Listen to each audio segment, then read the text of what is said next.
Buenos días a todos, bienvenidas, bienvenidos. Vamos a comenzar con el primer Ateneo de este año. Tenemos el lujo de contar con la presencia del doctor Jacobo Sellarés Torres. Él es coordinador de tabaquismo y del grupo de trabajo de enfermedad pulmonar intersticial difusa del Servicio de Neumonología del Hospital Clínic de Barcelona, España. Y también nos va a acompañar ni más ni menos que un socio fundador, que es el doctor Alejandro Frino García, investigador de tabaquismo del Servicio de Neumonología, Hospital de Clínic España en este momento, y nos van a contar acerca del descubrimiento de esta molécula que es la citicina en el tratamiento de la adicción a la nicotina. Podríamos presentarlo contando muchas cosas de ambos, pero bueno, decidimos abreviarlos para darle comienzo a Ale, que es un gran amigo de esta casa.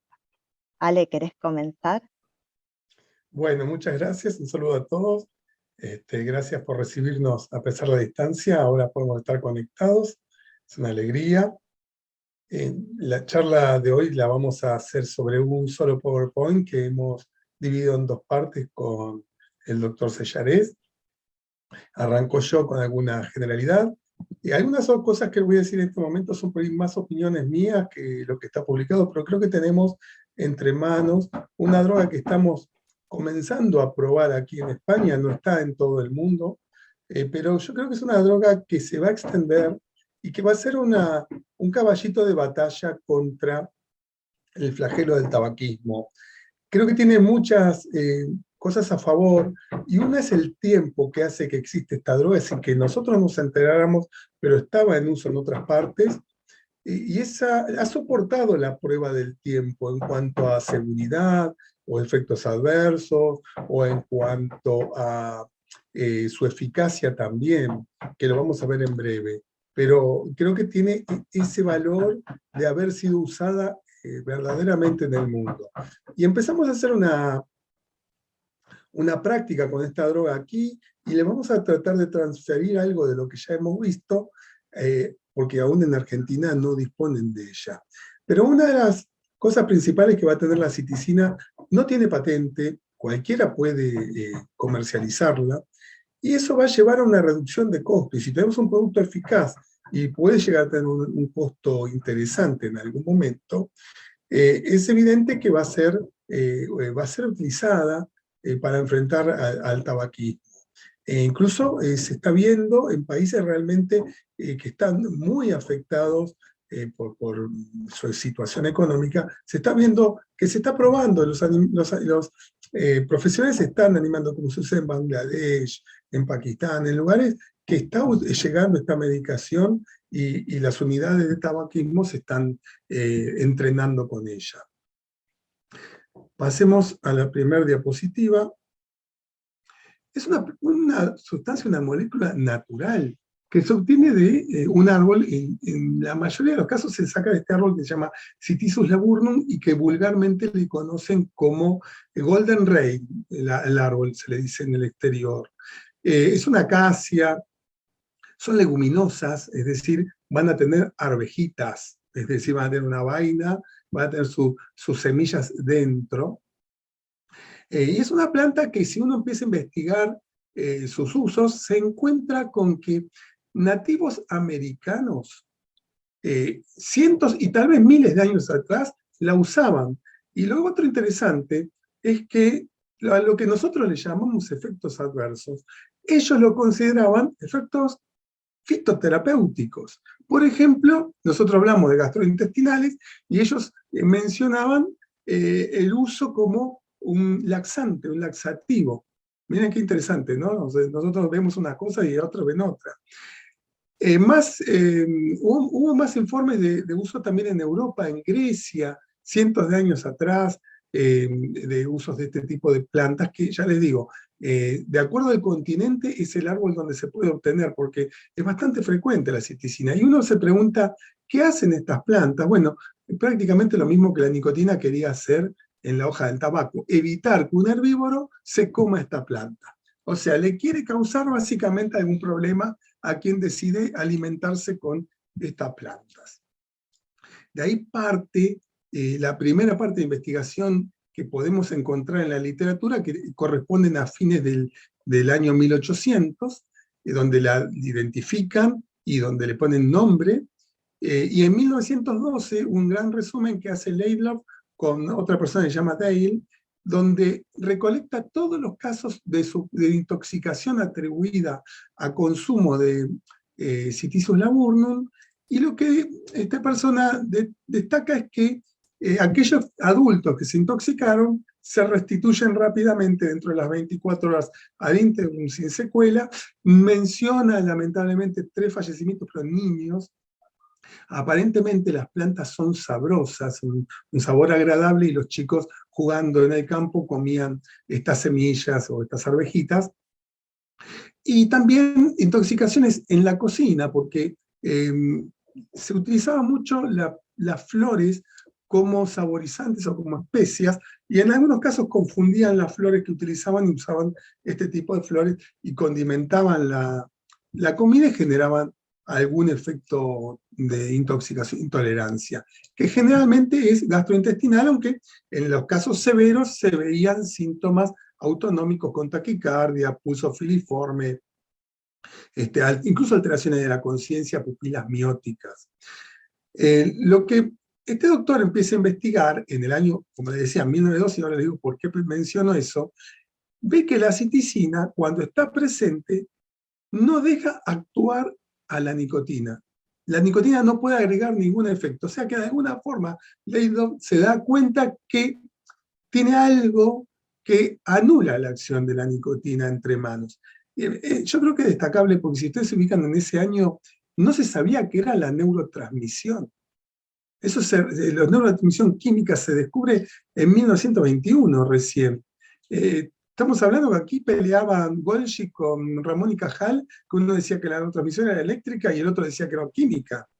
Que Ramón había visto el espacio, que ni siquiera tenía el nombre de espacio sináptico en esa época. Y esta gente ya estaba investigando y dándose cuenta que existía alguna neurotransmisión. Pasemos al siguiente. Pero cuando empezamos a hablar ya del uso de medicación, de esta sustancia como un medicamento, es cuando se pone dentro de un comprimido. Eso ocurre en el año 1964 en Europa del Este. Se fabrica comprimidos con 1,5 miligramos de citicina, eso lo hace un laboratorio en Bulgaria, y en otros países como en Rusia había unos films delgados con un poco menos de citicina y con anabasina que se usaban disolviéndolos en la boca. A raíz de la comercialización del producto, empiezan a generarse artículos de investigación, unos 10 estudios publicados, sumando unos 8.000 sujetos, 4.000 y 4.000 en rama placebo o en comparación contra 4.000 activos, pero se publican en búlgaro, o se publican en polaco, o se publican en ruso, no se publican en inglés, y esta medicación queda desconocida para Occidente. Cuando se publican los primeros trabajos en el año 76, observaciones de unos 2.000 pacientes en idioma inglés, ven que podría ser efectiva para el abandono del tabaco. O sea, ¿por qué ponen podría? Y porque la metodología que se utilizó en estudios en Europa del Este, del 64 hasta el 2005 aproximadamente, no es la metodología de estudios que aceptamos en Occidente. Hoy no serían publicados en una revista estos estudios. Le falta mucho, por ejemplo, en lo que es el control objetivo de la abstinencia, que lo volveremos a decir. Bueno, pues entonces solucionado, hombre. 1976 lo tenemos en inglés, ya está. Obviamente que alguien se tiene que dar cuenta que ha llegado el conocimiento de esta molécula a Occidente. ¿Y quién se dio cuenta? La industria. No nosotros. No la ciencia, la industria. En 1978 las corporaciones tabacaleras toman nota de la existencia de esta sustancia, la califican como un efectivo agente para dejar de fumar, pero también les interesa que se pueden fabricar cigarrillos con ella. Veremos que ya se hizo. Y que se fumaban con un concepto de relajación. O sea, sigue siendo desconocido. ¿Hasta cuándo? Hasta el 2006. En el año 2006 se publica un metaanálisis seleccionando los mejores estudios previos y trabajaron con 9 estudios con citicina y un estudio con el pequeño film que se colocaba en la boca para disolverlo, con alrededor de 4.400 en la rama, fumadores en la rama activa, y los resultados que obtienen son notables. Prácticamente duplican la tasa de abstinencia, con la salvedad que dijimos antes, que no son estudios que hoy serían aceptados.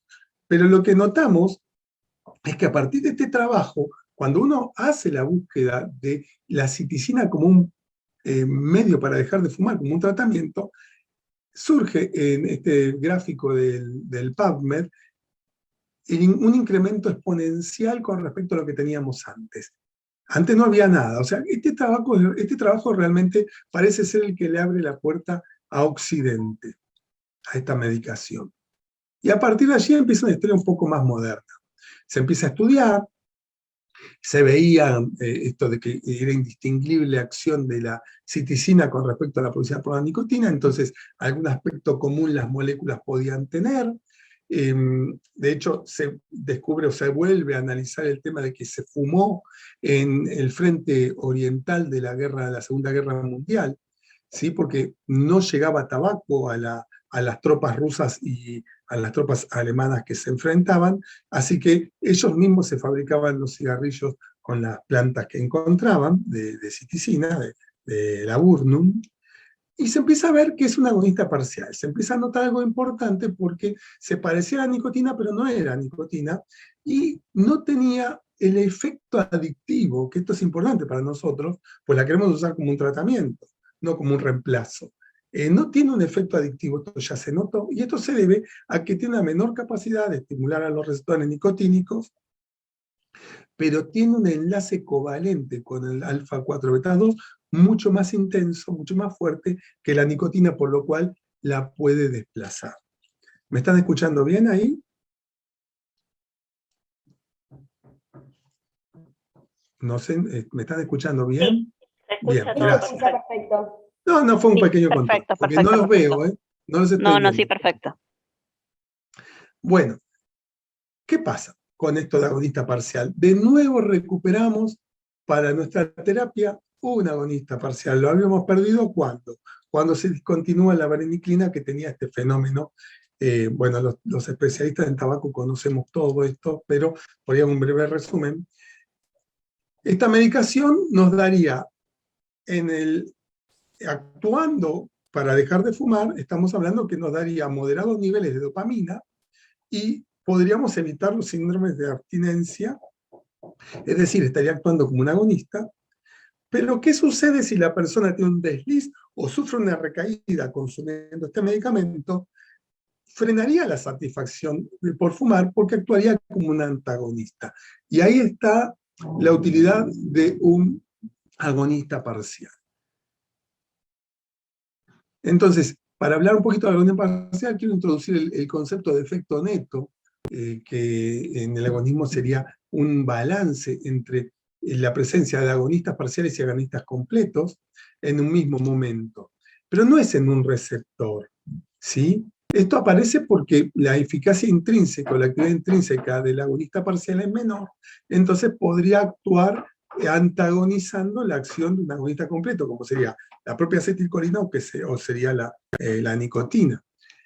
Pero no se debe a un receptor, sino a la ocupación global de los receptores, en este caso los de nicotina, los alfa-4 beta-2 y algún otro, como vemos aquí abajo, donde se observó que los agonistas parciales podían, como la vareniclina, podían disminuir la ocupación de los receptores a cargo de la nicotina hasta en un 60%, desplazar hasta el 60% de la nicotina.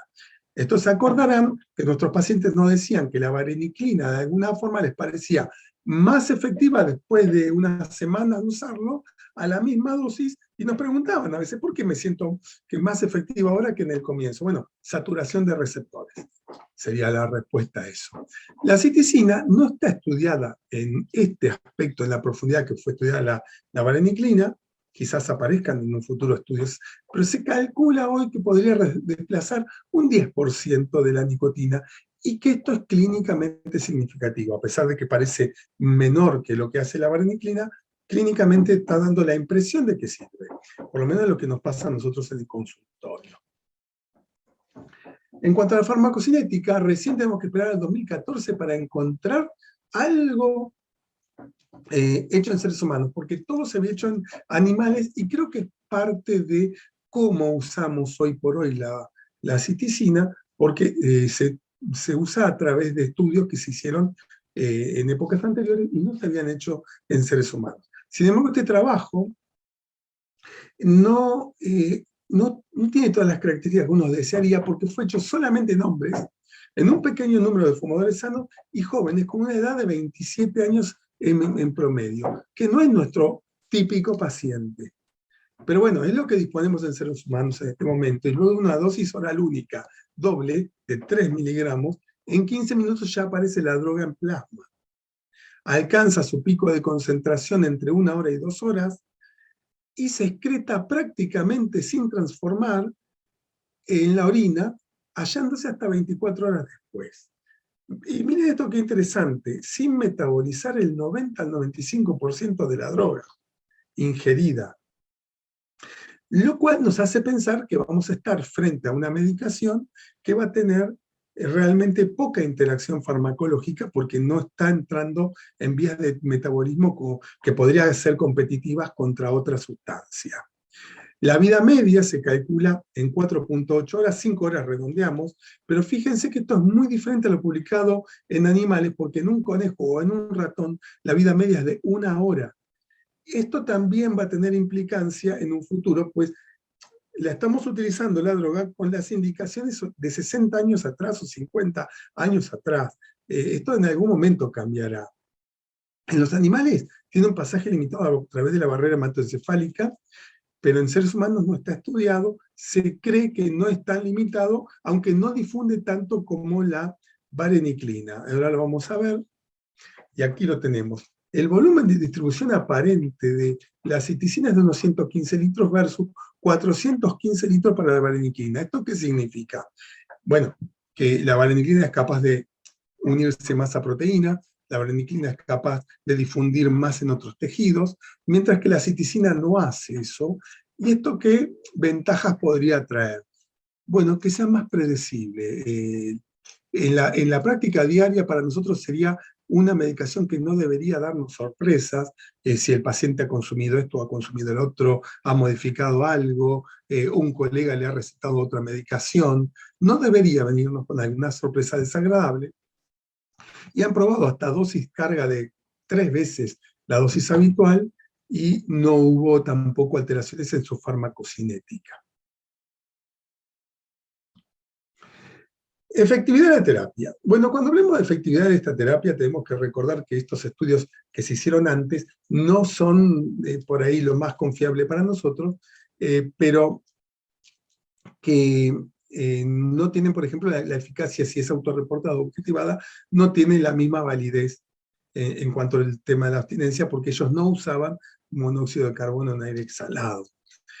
Y que la dosis o pauta de dosificación que estamos utilizando tal vez no sea la óptima. Con esto hemos tenido una charla con Jacobo hace unos días, donde nos preguntamos quién sería capaz de financiar estudios de fase 1 o fase 2 de una droga que no tiene patente. La industria no lo va a hacer. Y nosotros estamos basándonos en el uso histórico de la década del 70. Al no haber nuevos estudios no podemos recomendar por escrito a nadie que lo use de otra forma, ¿verdad? Pero quizás nuevos estudios con el tiempo podrán modificar la forma de uso, que ya verán, lo dice Jacobo en su parte de la charla, que es bastante intensiva de inicio, muy frecuente, pero no sabemos si a futuro deberá cambiar, porque ahora sabemos que su vida media era un poquito mayor que la esperada. También cuando hablemos de efectividad, en todos los estudios se permite el uso de terapia de sustitución con nicotina, y eso es autorregulado. Es decir, no todos los pacientes usaron la nicotina igual, Ni siquiera tomaron de la misma forma la citicina porque no cumplen los pacientes con todas las indicaciones que el médico le da. Y encima el tratamiento de citicina en la última parte es flexible. El paciente puede decidir si toma uno o si toma dos comprimidos. Así que todo esto nos va a traer alguna consideración sobre la eficacia. Cuando la comprobamos, probamos la citicina versus placebo, la tasa de abstinencia a 12 meses en el estudio de West y Satonsky, que es un doctor polaco, Satonsky, West lo conoce en inglés, la tasa de abstinencia a los 12 meses es de 8,5 versus 2,4.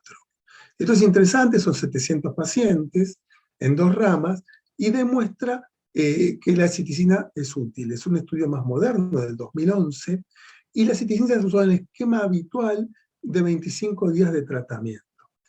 En cuanto a los efectos adversos, en todos los trabajos son coincidentes que lo que es frecuente es el efecto gastrointestinal, pero fíjense que no hay tanta diferencia, 13,8, 14% contra 8% de placebo, y fueron leves, dolor epigástrico, náusea, dispepsia, boca seca, entre los principales.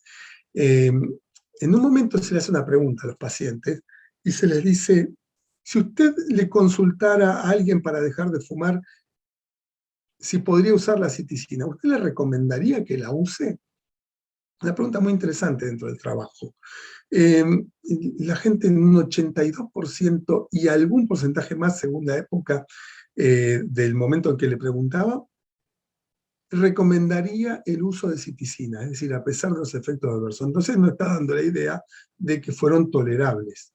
En cuanto a efectos adversos extraños, este estudio no pudo, se extraña me refiero a baja frecuencia, no pudo ser concluyente, pues el N es bajo. Y recordemos que en esta época todavía resonaba el efecto psiquiátrico de la vareniclina, si causaba depresión o no causaba depresión. Bueno, por eso está este tema que ellos se sintieron limitados para observar este tipo de situación que se había descrito por vareniclina, que después vimos que no era así.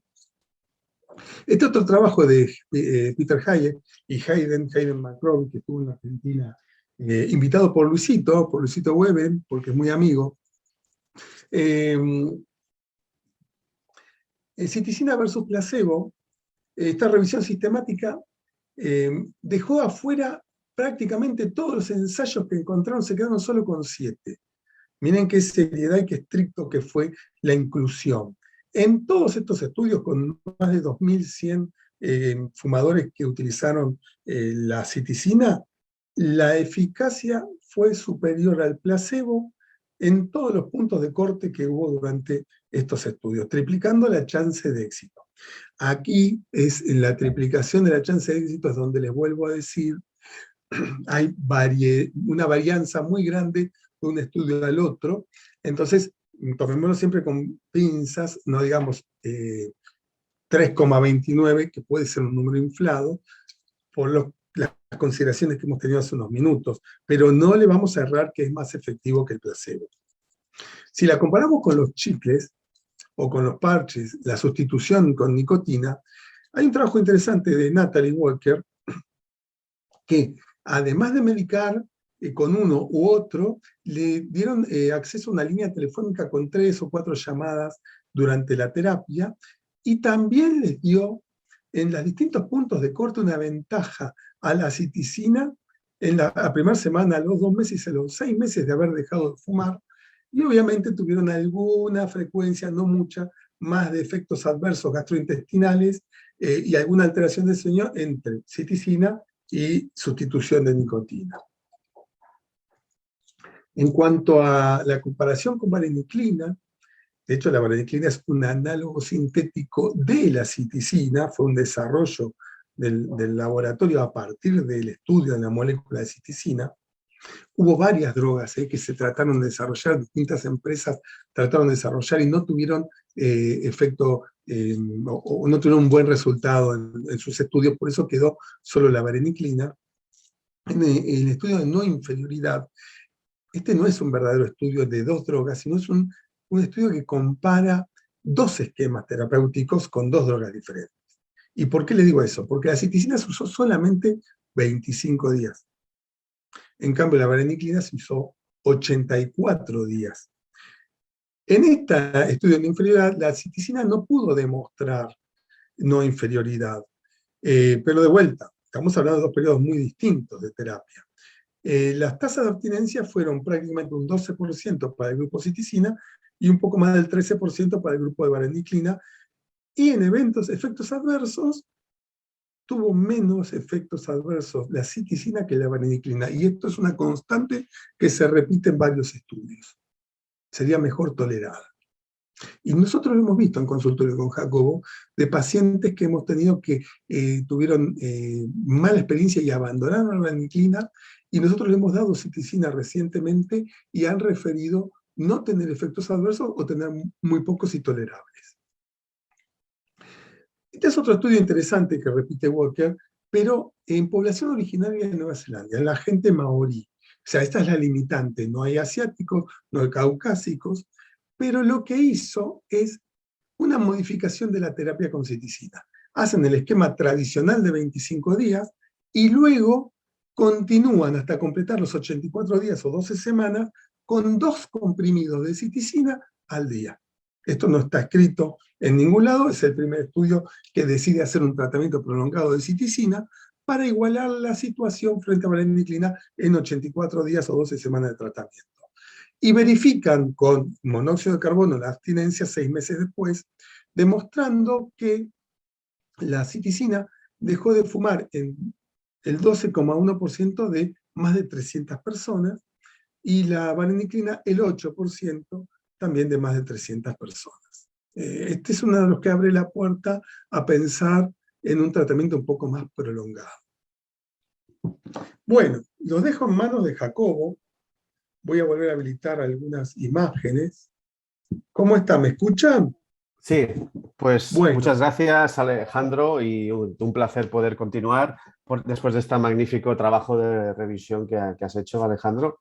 Y mi punto va a ser, pues, expresar y poder transmitir esas primeras experiencias que hemos tenido utilizando citisina desde ya, pues, hace unos 5 meses aproximadamente, ¿no? Y compartir con ustedes esas vivencias. Vamos allá. Pues si quieres, empezamos. Una de las cosas importantes es de a quién podemos dar ese tratamiento, y la realidad por ficha técnica, por lo menos aquí en España, es que es bastante amplia, ¿eh? Es decir, de 18 hasta 65 años sí que es verdad. Realmente es raro que utilicemos medicación en adolescentes, o sea que ahí no creo que tengamos ningún problema, pero sí que es verdad que en pacientes de mayor edad, que muchas veces vemos pacientes que pues, más de 65 años y quieren dejar de fumar, no hay suficiente experiencia, pero sí que diría que nuestra experiencia personal es que no observamos diferencias importantes, o sea que yo creo que se puede utilizar también en gente de mayor edad. Obviamente, pues como cualquier estrategia de tratamiento, pues se tiene que realizar en aquellos pacientes fumadores que estén dispuestos a dejar de fumar, y a día de hoy solo su indicación estaría enfocada absolutamente al abandono tabáquico. No está introducida o no está utilizada su uso como estrategia de reducción de daño a día de hoy, y nosotros tampoco no tenemos en este momento ninguna experiencia en esa indicación, ¿no? Si seguimos, pues bueno, ¿qué contraindicaciones? Realmente no son muy limitantes, ¿eh? Realmente, pues bueno, obviamente embarazo y lactancia siempre está ahí, pero realmente, como todas las cosas, pues no hay estudios. En principio pues, se recomienda no utilizar, pero no sabemos bien si realmente igual no tiene ninguna contraindicación, pero realmente a día de hoy pues no se utilizaría en embarazos ni durante la lactancia, ¿no? Y realmente se comenta la posibilidad de que en caso de que mujeres con posibilidad de quedarse embarazadas, pues que utilicen métodos anticonceptivos altamente eficaces mientras tomen citisina. También por recomendación, cuando hay una angina inestable o antecedentes de infarto de miocardio, arritmias con relevancia clínica o antecedentes de accidente cerebrovascular recientes, y ahí claramente la recomendación son 3 meses, pues no se debe utilizar, no se recomienda su utilización, pero no hay algo en situaciones de estabilidad, ¿no? Más allá de 3 meses, como los otros fármacos que utilizamos en el tabaquismo, pues se podrían utilizar, ¿no? A nivel de interacciones, en la ficha técnica se hablaba de interacción con los antituberculostáticos, pero con los medicamentos antituberculosos, que realmente pues, en las zonas endémicas de tuberculosis es importante esta situación, pero tras un estudio reciente de Dogar se vio que efectivamente pues, el problema y el principal interacción es con el streptomicina o con PAS, con el ácido paraminosalicílico, que actualmente, pues, pudiendo utilizar otras pautas de antituberculosos, pues tampoco parece que sea una limitación importante a la hora de utilizar la citisina. Pues, en general es un fármaco que realmente, en nuestra experiencia, que como unidad de alta complejidad, en el cual vemos pacientes con trasplantes hepáticos, renales, con cáncer, que hacen quimioterapia, etcétera, lo toleran bien. No hay ningún problema de tolerancia ni de interacción con otros fármacos importantes. ¿Es segura? Pues realmente nuestra experiencia es así y es lo que nos reportan los estudios. Reportan un 3% pero reportan que la mayor parte ocurrió luego acabado el tratamiento y que tenían relación con una clínica preexistente. Los más frecuentes son los gastrointestinales, pero nada que ver con la vareniclina. Es decir, realmente es muy episódico, muy poco frecuente que existan efectos gastrointestinales y de hecho a día de hoy que no tenemos la vareniclina es nuestra forma de comentar a los pacientes, es decir, mire, como no hay vareniclina, pero esto es un fármaco con un mecanismo de acción muy similar y con menos efectos secundarios porque realmente es la realidad, es así. No hay diferencias significativas con placebo en cefaleas, insomnio, náuseas y tampoco al considerar la incidencia global de todos los efectos adversos, ¿no? No está asociado, por tanto, a efectos mayores y, de hecho, todo lo que se habla de cardiovascular es más por algo precaución y porque no se incluyeron en los estudios iniciales, pero realmente no hay efectos adversos mayores o cardiovasculares en pacientes, por ejemplo, en este estudio con enfermedad arterial coronaria, después de una intervención percutánea coronaria, pues de un total de 117 pacientes, 61 años de media, fumadores de 40 paquetes años, 79 hicieron citisina y reclutados 30 días luego de la intervención percutánea, ¿no? Y entonces la tasa de abandono fue del 70 y con tratamiento completo, los que hicieron incompleto la tasa de abandono fue del 35 y ningún tratamiento la tasa de abandono fue del 37, ¿no? Entonces no había un aumento de efectos adversos ni de mayor efectos cardiovasculares en este estudio realizado en esta población, que es reciente. Y por lo tanto, realmente nuestra experiencia además es que es bastante seguro en pacientes cardiovasculares, ¿no? ¿Cuáles son los efectos más frecuentes? Pues como hemos comentado, los gastrointestinales, muy similar a lo que ocurría a la vareniclina, pero con una mucha menor frecuencia, que es pues eso, náuseas, insomnio y cefaleas, boca seca, disgeusia, diarrea, dolores abdominales y otros, pero como digo, muy poco frecuente. Taquicardia, trastornos del sueño, mareo, irritabilidad, se ha visto en algunos casos y en general algunos efectos secundarios más que placebo y que TSN, pero claramente menos que en vareniclina. Y no se ha reportado en ningún momento ningún tipo de efecto adverso grave que sea un peligro para el paciente.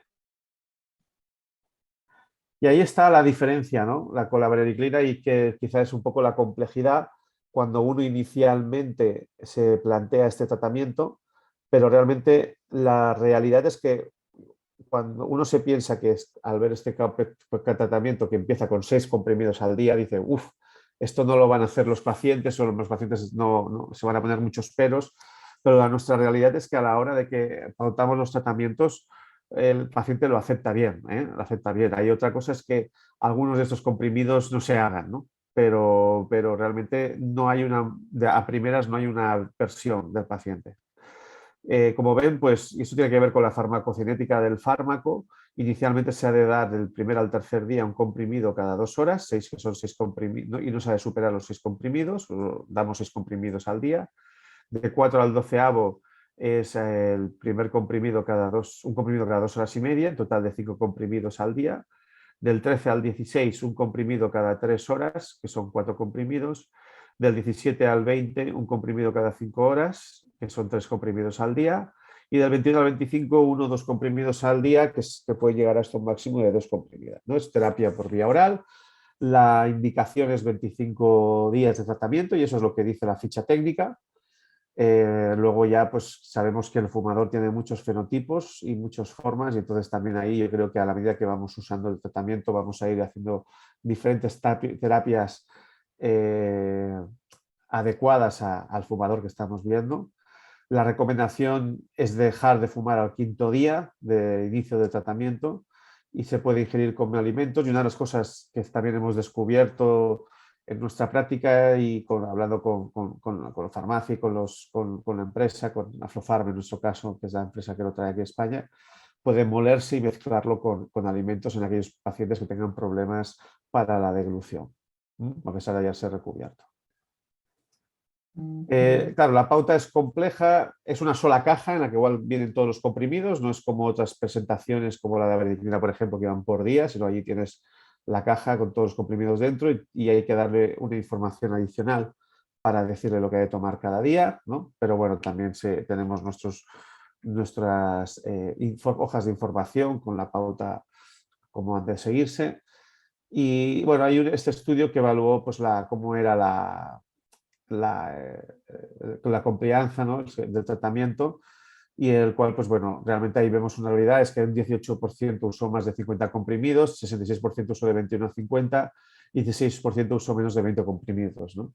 Otro estudio ha encontrado que el 50% de los accidentes habían utilizado de 75 a 100, o sea que cuando mayor tasa de comprimidos, de utilización de comprimidos, mayor tasa de abstinencia. Pero esto es un problema que también vemos en los otros fármacos para dejar de fumar, ¿no? Que algunos pacientes se confían, que no quieren dejar hacer toda la medicación, etcétera. Y vemos que también cuando se han realizado estudios, el menor cumplimiento del tratamiento también sugiere una menor tasa de abstinencia, ¿no?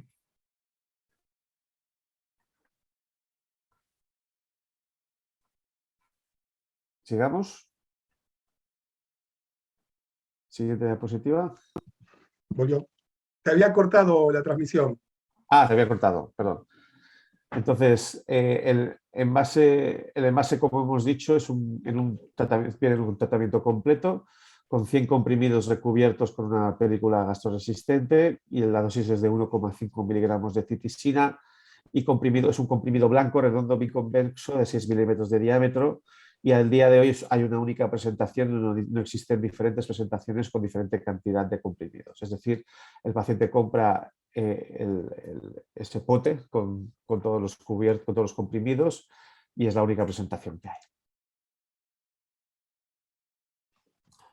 Y el tema de costos, pues bueno, aquí se ha realizado, bueno, hay este estudio, el cual pues, es un estudio pues, de costo-efectividad. Se comparó pues, la vareniclina, además de la citisina, y son intervenciones efectivas para ayudar a dejar de fumar, obviamente, en comparación con placebo.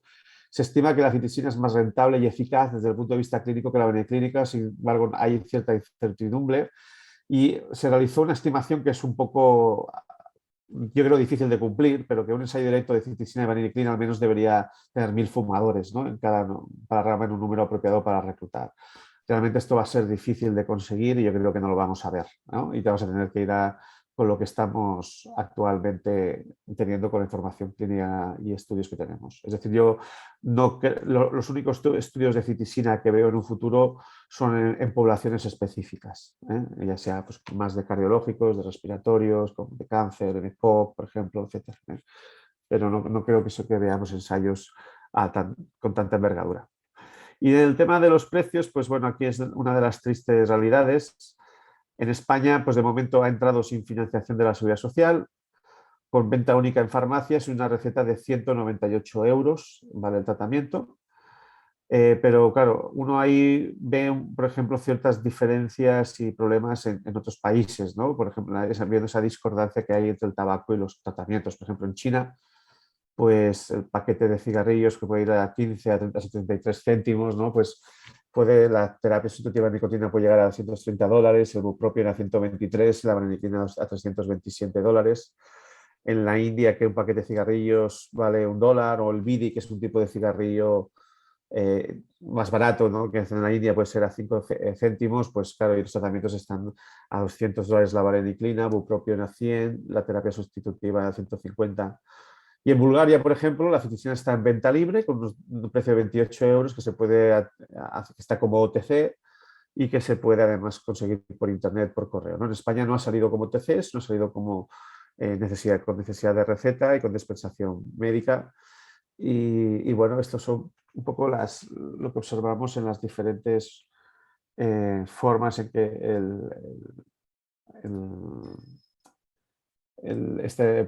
estas diferentes discordancias que se observan, ¿no?, entre el tratamiento y el tabaquismo. Bueno, y esto es todo lo que le queríamos comentar entre Alejandro, el doctor Frino y yo. Espero que hayan disfrutado y que poder abrir un cierto espacio para preguntas. Yo por eso me tendré que en unos 7 minutos aproximadamente ir, y Alejandro podrá seguir contestando las preguntas porque tengo otra charla ahora de aquí un cuarto de hora. Muchas gracias y he abierto las preguntas. Gracias, Jacobo. Gracias, Jacobo y Alejandro, brillantes, excelente actualización, puesta al día, la verdad una experiencia bárbara poder estar hoy con ustedes, escuchando que están pudiendo poner en práctica esta molécula que siempre se habló tanto y nunca la pudimos conseguir. Muy interesante este tema, ¿no? No tiene patente. ¿Quién se va a hacer cargo de esta molécula? No sé, a ver, ahí hay 2 empresas actualmente en Europa del Este que se están moviendo, pero la empresa que, digamos, está atravesando el Rin, ¿no? Es decir, yendo hacia Occidente, es Aflofarm. Yo no sé a nivel de, luego, pues ahora de momento están extendiéndose en varios países en Europa, y a partir de ahí yo no sé si habrá otras empresas en otros países que estén interesadas en desarrollar la citisina viendo la experiencia de Aflofarm, ¿no? Eso creo que también depende de cómo vaya esa experiencia en Europa, en nuestros países, ¿no? En España, Italia, ¿no? Alemania y tal, pues se podrá ver si otras empresas en otros países se animan, ¿no? A Canadá ha llegado ya la droga. A Canadá ya está también. Okay. Es interesante. Pero yo creo que lo interesante va a ser si el precio que llegue al público realmente se acomoda a la realidad de la molécula, que es ampliamente distribuida. En Nueva Zelanda, donde es originario Hayden McRobbie, han hecho un estudio buscando la molécula y lo encontraron en una planta propia de Nueva Zelanda. Es decir, donde entiendan los procesos para purificarlo y lo puedan abaratar, y veamos qué sucede con la vareniclina, ese tipo de cosas. Si tenemos una droga que se pone económica, realmente nos encontramos con una linda herramienta de trabajo, porque la eficacia la tiene y la seguridad la tiene. Entonces, este trabajo que nombraba hoy Jacobo, el de Dogma, es un trabajo muy interesante en Bangladesh y me acuerdo del otro país ahora cuál es, donde ellos tienen realmente mucha tuberculosis, y realmente se vio, lo sabemos, por lo menos los que nos dedicamos a la neumología, la mala relación que tiene la tuberculosis y el cigarrillo, ¿verdad? Y cómo evolucionan mejor aquellos pacientes con el tratamiento antituberculoso que dejan de fumar. Ahora, si yo tengo una enfermedad que de alguna forma es una marcadora de pobreza y pretendo darle una vareniclina que vale $230, ¿qué posibilidad tiene ese paciente de hacer un tratamiento? Cada vez estoy viendo caras más conocidas y les mando un saludo a los que no había visto de entrada. Pero bueno, de alguna forma yo creo que es algo que los neumonólogos, los especialistas de tabaco, los especialistas de medicina preventiva, los especialistas en enfermedades infecciosas, tuberculosis, etc., yo creo que se tienen que ir adueñando de un poco de dirigir a nuestras autoridades hacia lo que necesitamos, ¿no? Que es tratamientos que sean más universales. Es muy linda la droga de investigación de 0 kilómetros, nueva, es hermosa, pero generalmente es inalcanzable. Y en países del tercer mundo nos vamos a encontrar que la cobertura de salud pública no va a llegar. No va a llegar. Así que tener este tipo de droga yo creo que es una herramienta fundamental. no sé, generando inquietudes como estas charlas, tal vez alguna empresa se anime a importarla, a desarrollarla en Argentina también, ¿verdad? Sí, qué bueno sería, ¿no? El desarrollo aquí nacional como genérico, eso sería, me parece, algo maravilloso. Quizás, como vos decís, las autoridades si pudieran apropiarse, ¿no? de estos conocimientos y propulsar algunos cambios, porque si no quedamos dependiendo de la industria. Siempre pensábamos que esta molécula era muy, muy económica y creo que nos quedamos todos sorprendidos con el costo que tiene hoy en España. Sí, pero eso tiene una explicación.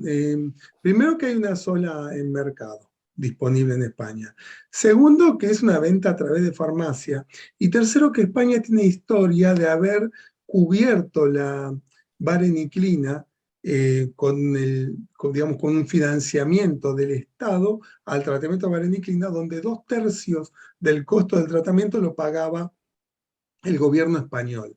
Yo creo que esa es una de las razones por las cuales el producto tiene aquí un valor más alto que el que puede tener en Bulgaria, ¿verdad?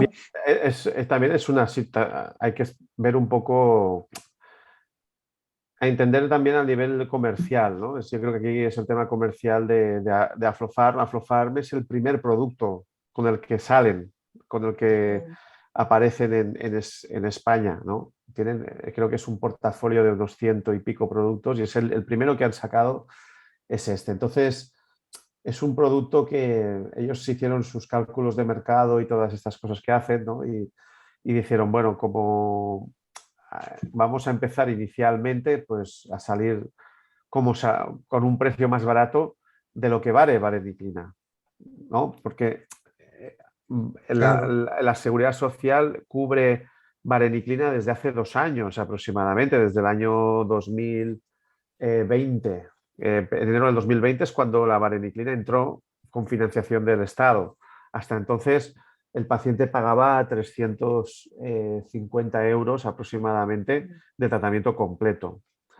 Entonces, ellos, digamos, decir, bueno, pues salimos, digamos, libres de momento sin financiación y ofrecemos un precio más barato que lo que vale vareniclina, que es lo que vale. Si usted va a la farmacia actualmente, 3 meses de vareniclina vale 350 euros. Y entonces jugaron con eso y con el tiempo, y de hecho ya están haciendo movimientos, sobre todo después de que haya desaparecido Champix del mercado, para introducir, han hecho ya las peticiones y están moviendo las cosas para ir a hacer la entrada en el ministerio y que pueda financiarse también en la seguridad social, ¿no? En el futuro. Pero es relativo también el tema de los precios, ¿no? Un poco porque depende, ellos han comparado con, no con Bulgaria, sino con lo que había antes previamente. Bueno, creo que me reclaman ya para la otra charla. Adiós, adiós, Jacobo. Muchas gracias, Jacobo, por Gracias por acompañarnos. todo. Venga, hasta Muchas luego. gracias. Adiós. Hasta luego. Bueno, Y el tema queda con que... nosotros Alefrino para Sí, que hasta le que me podamos hacer echen. todas las preguntas, así Hasta que que me echen. Bueno, ustedes en 3 aprovechemos minutos tienen que empezar la asamblea. la asamblea, Bueno, pero bueno, es sí. un lujo tenerte acá, Ale. Vamos Gracias, gracias. Ale, Gracias. hola, Una Ale. alegría encontrarlos a todos, verlos a todos. A cada uno, no voy a decir el nombre de cada uno, pero la verdad que una alegría verlos. Y Hola, dime, Gaby. hola Ale, ¿cómo estás? Qué gusto verte primero, qué placer. Excelente la charla, la verdad que me encantó, Gracias. nos pone, nosotros siempre la escuchábamos, pero nunca, ¿no? Teníamos este orden y esta muy buena investigación y muy práctico, ¿no? Y la experiencia práctica.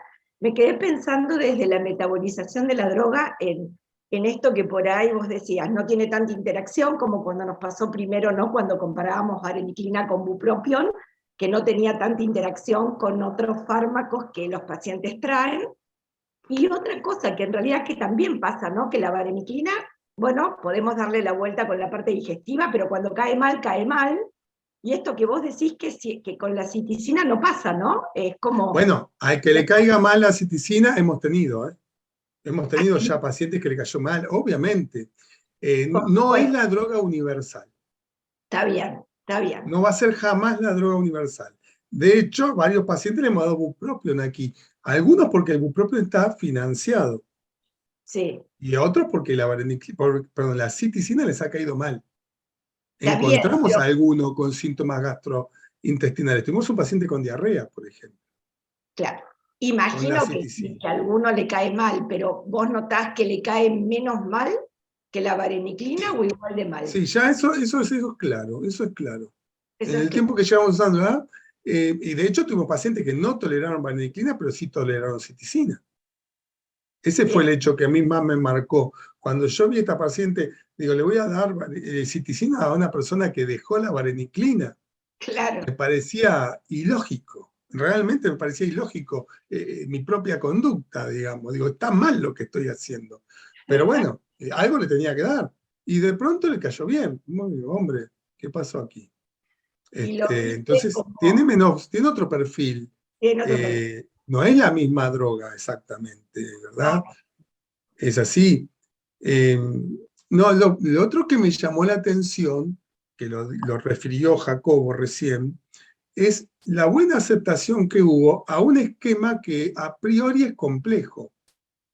Es más, yo me preocupaba cuando le quería dar el remedio a alguien, me preocupaba de cómo le cuento que tiene que tomar un comprimido cada 2 horas. Y la verdad que el primer latiguillo o el primer versito que a mí se me ocurrió es, el que lo hizo pensó en cómo tú te fumas un cigarrillo cada rato, tómate una pastilla cada rato. Y ya te miran y te aceptan. Yo bueno, creo que tiene mucho que ver cómo nosotros enfocamos. Si nosotros decimos, bueno, este remedio es difícil de tomar, porque ya sale mal predispuesto el paciente del consultorio y dice, me ha dado una porquería, me olvidé de tomarlo. He dicho, pone la alarma del celular, les expliqué, pero realmente cuando uno dice, ¿se modificará la pauta terapéutica de este remedio? Y pareciera que es posible. Cuando uno lee que la vida media está en el torno a las 5 horas, dice, ¿por qué no podríamos espaciarlo? Bueno, la verdad que la experiencia va a surgir de los pacientes que dicen, mire, me he ido, me he olvidado de tomarlo, no quería que se me acabe la caja, bueno, bla, bla, bla, bla, vamos a tener este tipo de cosas. Ahora tuve una paciente que combinó vareniclina con citicina en el tratamiento, porque le quedaban una caja de vareniclina ahí, vio la de citicina, dijo, son pocos, y cuando le tocó pasar a citicina, no arrancó con el esquema de 6 comprimidos. Realmente dijo, voy a arrancar con 1, 2, no, 2 o 3 por día. Decidió ella cómo iba a ser el tratamiento. Que aquí se ve mucho eso, ¿eh? Se le respeta mucho la libertad a los pacientes. Una pregunta después, ¿tú qué quieres hacer? Se escucha esa palabra así. Pues tú qué quieres hacer. Y yo quiero fumar uno, bueno, fuma uno. Acá tienen un respeto a la libertad del paciente que nosotros tratábamos de convencerlo media hora, pero si fumas uno, estamos en riesgo de fumar luego 3 y 5. Es diferente, ¿eh? No es exactamente igual la práctica a lo que estamos acostumbrados allá. Pero bueno, otro tema es que la vareniclina perdió la patente, ojo con eso. No sé si ya sabían que se ha perdido la patente. Sí, dime, Susi, está sin audio, Susi. Activa el audio. Lo sé. Bueno, ese allá te salió medio argentino porque venías con el dime, activa, ya tenemos Y espera que empiece a hablar en catalán. otro lenguaje, claro. Epa. Todavía no. No, justo lo introdujiste vos porque, a ver, ¿cuál es el pensamiento general? Nosotros sabemos que tenemos pocos recursos terapéuticos, que lo que sume será muy bienvenido. En este momento nosotros no tenemos citicina ni vareniclina. Y nosotros sabemos que vareniclina funciona muy bien y justo estaba pensando en esto que vos decías de la patente. ¿Qué deberíamos esperar? ¿Que Bueno, se yo te puedo decir autorizara la algo. citicina o que, o sea, en esto que estamos hablando de que alguien Yo te agarrara, puedo decir algo, que es un laboratorio que esperamos está... citicina o que No, bueno, yo readjudique la patente a te puedo vareniclina? decir algunas cosas. Hay un laboratorio que está allá en Argentina y está aquí también, que ha comunicado su intención de sacar vareniclina genérica, pero no cumplió con la fecha prevista, que era el mes pasado. Al menos no cumplió con la fecha prevista. Iba a sacar aquí en España la vareniclina. Es el laboratorio Sandoz, ¿sí? Que es por todos conocidos allá. Pero no sé por qué no la ha sacado. Aquí el tema es complejo. El que decide quemar las naves es Pfizer. Vamos a ser claros. Bueno, no todos son neumólogos, por eso lo voy a decir con un detalle. ¿Se acuerdan del Silomat que tenía el laboratorio Behringer, que era para un antitusivo en gotitas? Que de pronto dicen, es dañino para la salud. Habían pasado 28, 29 años que lo usábamos, y de pronto el laboratorio descubre que es dañino para la salud y lo incinera. Lo mismo pasó con el Celecoxib, el Indolecoc 2, ¿se acuerdan de ese? También, es tóxico, es malo, puede producir afuera. Cuando están por perder la patente, destruyen la droga que el mercado de genéricos podría tomar. Y si nos acordamos en algún momento, el laboratorio Champix dejó de promocionar el producto en toda su manera, de que a nosotros nos llamó la atención. Yo creo que ese día ya sabían que su producto tenía nitrosovareniclina, que es la clave del problema, o sea, una nitrosamina, que se forma en el proceso de fabricación que ellos tienen de la vareniclina y que luego debe ser separada de la vareniclina propiamente dicha. Y el proceso de separar la nitrosovareniclina es carísimo, es costosísimo. Entonces el laboratorio dice, voy yo a separar la nitrosovareniclina para decirle a todo el mundo cómo se hace y después todos me compiten porque pierdo la patente. Yo creo que ellos decidieron darla de baja y esperar que otra investigación saque una nueva droga con patente y disfrutar de ese beneficio durante unos años. Merecido beneficio, porque invierten en la investigación, por supuesto. Ahora el tema es más complejo, porque aquí muchas voces se alzaron, incluso a nivel, digamos, de la legislación. No estoy diciendo la palabra mal, a nivel de los que recomiendan el procedimiento en salud, que serían los ministerios, donde le dicen, ¿cuál es el problema que tome 3 meses un producto con nitrosaminas en baja cantidad? ¿Va a generar un cáncer de estómago 3 meses de tratamiento? Si me dice que es un antihipertensivo que yo voy a tomar durante 2 o 3 décadas, obviamente no, pero tampoco podré comer jamón entonces, hombre, porque tiene nitrosamina. Entonces, por 3 meses el producto no podía retirarse y le pidieron al laboratorio que no lo retire. Y lo retire igual. Así que hay otro trasfondo, hay otras cosas allí. Eso es seguro. Quería decirte, entiendo cuál es el razonamiento y lo comparto, pero Pfizer le quitó la difusión y promoción en Latinoamérica, no fue así en España particularmente. O sea, Pfizer continuó con el apoyo a los eventos, la difusión y la promoción de vareniclina hasta septiembre del año pasado, que fue retirado. De hecho, eso hace peligrar que eventos que continuaban, digamos, en relación al tabaco, por lo menos en España, claramente se vengan abajo así. Bueno, aquí con la citicina... Como dos cosas diferentes, el retiro de la promoción, la decisión de dar de baja la promoción a vareniclina hace unos años acá, en Latinoamérica, a este problema puntual que comparto con vos, tiene un y que ellos lo conocen del día 1, que tenían una contaminación con nitrosamina. Eso lo conocen día 1, no es que lo vienen a descubrir tardíamente. El otro tema con la citicina, por ejemplo, es que hay un solo envase. Y ni siquiera hay muestras.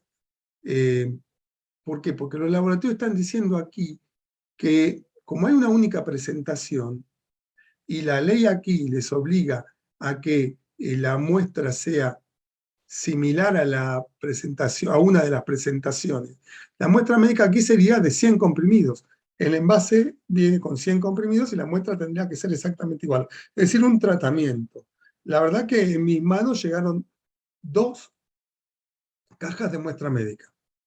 O sea, 2 tratamientos completos. Nunca más vi nada.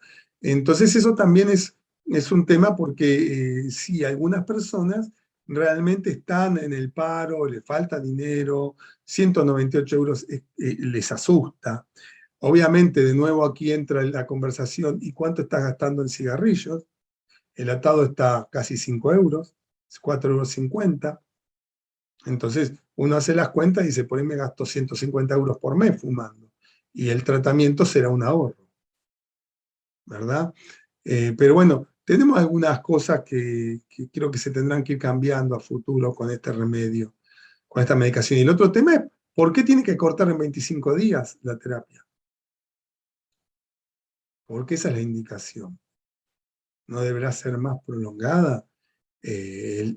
Bueno, para los psiquiatras les dejo, que saben más que yo, en 25 días yo puedo cambiar todo este bochito. No, la psicóloga que dice, no, No, desde el obviamente que punto de no. vista de los pacientes con comorbilidad psiquiátrica necesitan muchísimo más tiempo, muchísimo más tiempo. Y la pregunta sería, ¿por qué, no? Solo 25 días de tratamiento. ¿En base a qué se hizo esa limitación? Cuando sabemos que hay pacientes que tienen 30, 40 años de fumadores.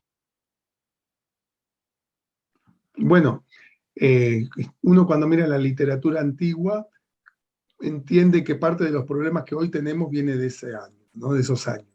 Realmente hay trabajos que se toman como válidos y son del año 64 hoy, y que no están, digamos, tan acomodados como nos gustaría, ¿verdad? Entonces yo creo que eso, también el conocimiento de la salud mental de aquellas épocas no era el de ahora, Ujú. ¿verdad?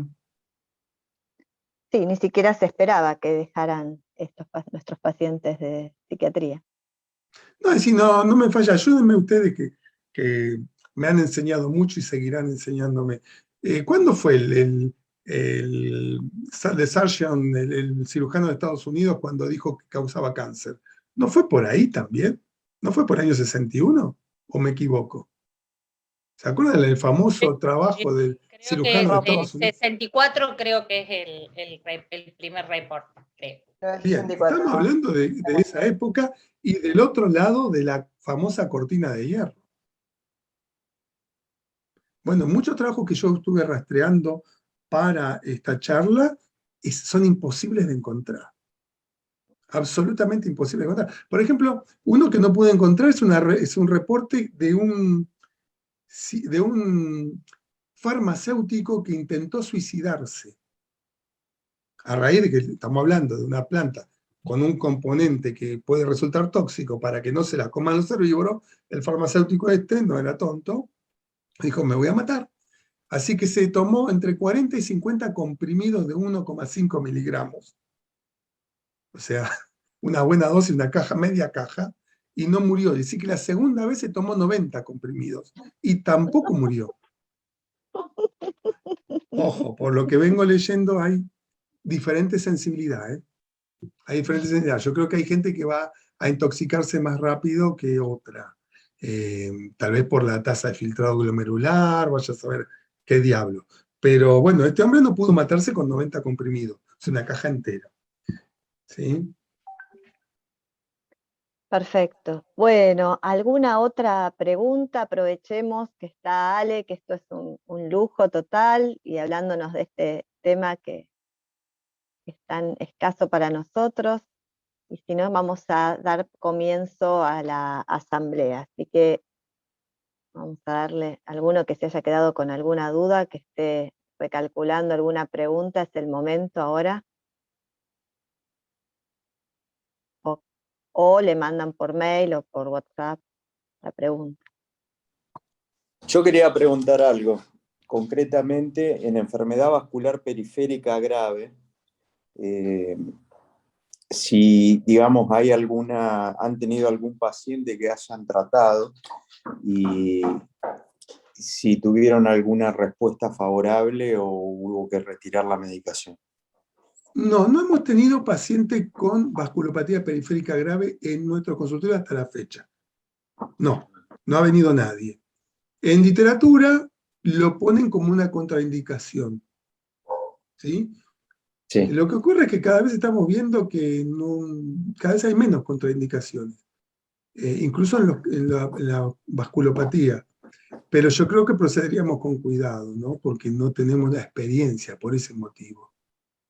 Realmente uno tendría que ser precavido. Cuando uno ve el trabajo aquel que publiqué de Laidlaw de 1912, él hace referencia al sistema autonómico ganglionar.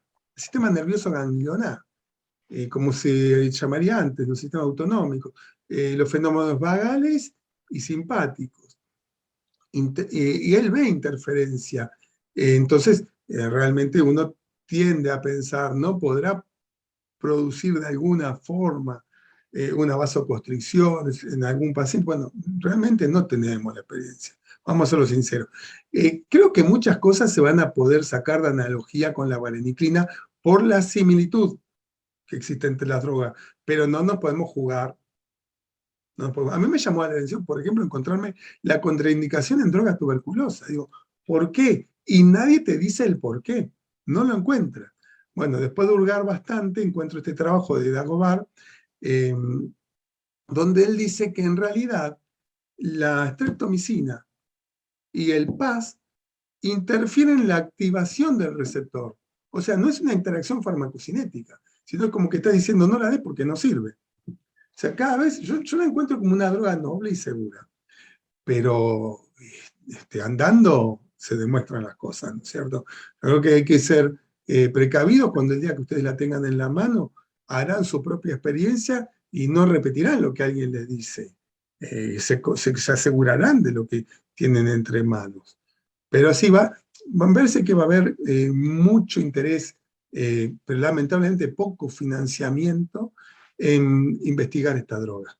Yo diría que tal vez sociedades como la ASAT tan millonaria que tenemos nosotros, podrán poner mucho dinero para investigar. Bueno, los laboratorios no lo van a hacer. No lo van a hacer. Yo creo que, de hecho, yo he propuesto un par de cosas aquí en el hospital y me miraron y me dijeron, tienes que pensar en la financiación. Acá me falta mucho camino por recorrer. Falta mucha calle en lo que es investigación a mí. Y la erro por ahí en muchas cosas como esta. Y decir, ¿dónde está la financiación? Está muy lindo lo que propone, pero ¿quién lo paga? Ahí mejor cierro la boca y veo para dónde va la pelota, ¿no? Así que esto es un tema que es muy importante, tu pregunta, muy linda. Bueno, muchas gracias por No, la por respuesta. favor, Andrés. Bueno, si no hay ninguna otra pregunta, damos por finalizado este magnífico Ateneo. Claro, Y vamos es a... magnífico. ¿Quién está? Bueno, Voy a fue mirar quién es más. maravilloso, Bueno, un lujo, Ale. gracias, gracias. Muy, muy bueno, Bueno, la verdad que cualquier cosa brillante. que les pueda colaborar, o si quieren la bibliografía la tengo en una carpeta, si quieren estos artículos, los que hemos nombrado están, lo que Gracias deseen por me tu lo dicen. generosidad. Tienen mi mail, Gracias. si no lo tiene alguno es adfrino@gmail. Perfecto, sí lo tenemos. ¿Mm? Gracias, Ale. Bueno.